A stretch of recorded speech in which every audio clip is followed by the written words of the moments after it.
রাজ্যের বিভিন্ন জায়গায় আমরা প্রোগ্রাম করছি। আগামী শুক্রবার 30 তারিখে আমরা কলকাতার রাজপথে জাস্টিস ফর আরজি কর তিলোত্তমার বিচার চেয়ে আমরা কখনো প্রতিবাদী মিছিল করছি। আপনাদেরকে আহ্বান জানাবো, আসুন আমাদের প্রতিবাদী মিছিলে আপনারা যুক্ত হন। আমাদের প্রতিবাদী মিছিলকে আরো বৃহত্তর করে তুলুন, যাতে সিবিআই থেকে শুরু করে রাজ্য সরকার, কেন্দ্র সরকার দ্রুত যাতে বিচারের ব্যবস্থা করতে পারে এবং কেন্দ্র সরকার যাতে সহযোগিতা করে, যাতে সিবিআই দেরকে এবং দ্রুত যাতে সিবিআই চার্জশিট জমা করতে পারে তার ব্যবস্থা যাতে করে, তাকে আমরা ওখানে যাচ্ছি কলকাতা রাজপথে 4:30টার সময় শিয়ালদা চত্বরে জমায়েত হব। আপনাদের সকলকে বলবো আপনারা ওখানে উপস্থিত হবে। আর এক পরিশেষে একটা আমি সতর্কবার্তা দিই, মাইকে দিচ্ছি, মিডিয়ার মাধ্যমে চারিদিকে যাবে ভালো, যে আমরা বিচার চাইতে এসেছি কিসের জন্য? আমার এক বোনের সাথে অন্যায় হয়েছে, অত্যাচার হয়েছে, তাকে ধর্ষণ করে খুন করেছে।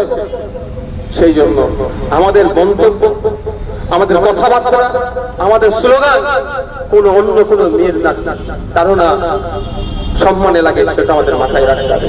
আমাদের আচার আচরণ, আমাদের স্লোগান কোন মনের ভাইকেও না লাগে সেটা আমাদেরকে মাথায় রাখতে হবে। অর্থাৎ আমরা যে কথা বলবো ভাষা সংযত রেখে আমরা বক্তব্য দেবো। আমাদের স্লোগানে, আমাদের বক্তব্যে এক মহিলার জন্য বিচার চাইতে এসে অন্য মহিলাকে না কোন রকম ভাবে আক্রমণ হয়ে যায় সেটা আমাদের বুঝতে হবে। সকলে ভালো থাকবে, আপনারা সুস্থ থাকবেন। শুধুমাত্র আমি বারাইপুরের থেকে দাঁড়িয়ে আমি বলছি আমার কথাটা, রাজ্য প্রশাসনের কর্তারাও রেকর্ড করছেন, বিভিন্ন দপ্তরের লোকেরাও রেকর্ড করছেন, সাধারণ মানুষকেও বলে যাচ্ছি আরজি করের ঘটনাটা শুধুমাত্র রেপ বা মার্ডার নয়। আরজি করের ঘটনার পিছনে অনেক বড় ষড়যন্ত্র আছে। এখানে শাসক দলের অনেকে লুকিয়ে আছে, যারা ওখানে আরজি কর থেকে তাদের ব্যবসার প্রতিষ্ঠান রূপে তাদের পৈতৃক সম্পত্তি হিসেবে ব্যবহার করতে চাইছিল। আমাদের তিলোত্তমা বোন সেটা কিছু হয়তো জানতে পেরেছিল, সেই অন্যের প্রতিবাদ করছিল বলে আমাদের বোনটাকে তারা হত্যা করে ধর্ষণ করে তাদের চেষ্টাকে মাইন্ডকে ডাইভার্ট করার চেষ্টা হচ্ছিল। এর মধ্যে অনেক বড় রহস্য আছে।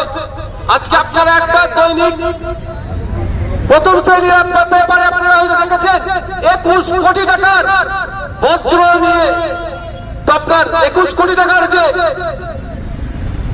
ব্যবহার বা বজ্র যেগুলো আছে সেগুলো কেনা বেচা হতো, তার টেন্ডারের দায়িত্ব নাকি ওনার হাতে ছিলেন। এর থেকে বোঝা যাচ্ছে একটা নয় একাধিক দুর্নীতি হয় ওখানে। লাশ নিয়ে পর্যন্ত দুর্নীতি হয়, ওষুধপত্র তো দূরের কথা, সেগুলো নিয়েও দুর্নীতি হয়।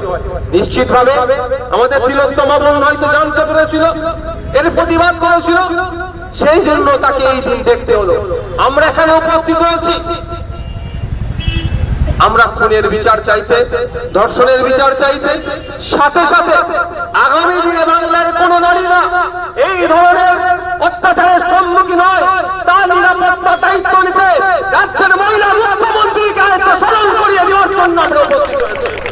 আমরা যখন বিধানসভার মধ্যে মুখ্যমন্ত্রীকে কোনো যখন প্রশ্ন করি, স্বাস্থ্যমন্ত্রীকে যখন প্রশ্ন করি, কেন্দ্রীয় থেকে বারবার বলে মহিলা মুখ্যমন্ত্রী, মহিলা মুখ্যমন্ত্রী, কিন্তু দুঃখের বিষয় আজকে মহিলা মুখ্যমন্ত্রীর এই তিলোত্তমা বিচার না পয়সার জন্য কোটি কোটি টাকা খরচ করে সুপ্রিম কোর্টে রাজ্যের পক্ষ থেকে উকিল লাগাচ্ছে গেল। আমাদের দুর্ভাগ্য, আমরা কেমন মুখ্যমন্ত্রী পেয়েছি। রাস্তাঘাটে তৃণমূল মিটিং মিছিল করছে, অবশ্যই করা দরকার সবাই এর খুনের বিরুদ্ধে, অত্যাচারের বিরুদ্ধে, ধর্ষণের বিরুদ্ধে। কিন্তু আমি তৃণমূলী বন্ধুদের কাছে প্রশ্ন করতে চাই, আপনাদের দলের পক্ষ থেকে এখন মুখ্যমন্ত্রী হয়েছে তাকে বলুন না কেন কপিল সিব্বলের মতো স্বনামধন্য অ্যাডভোকেটদেরকে লাগানো হয়েছে সুপ্রিম কোর্টে, কেন দাঁড় করিয়েছে প্রায় 21-22 জন অ্যাডভোকেটকে? তাহলে কি ধর্ষকদেরকে বাঁচানোর জন্য, খুনিদের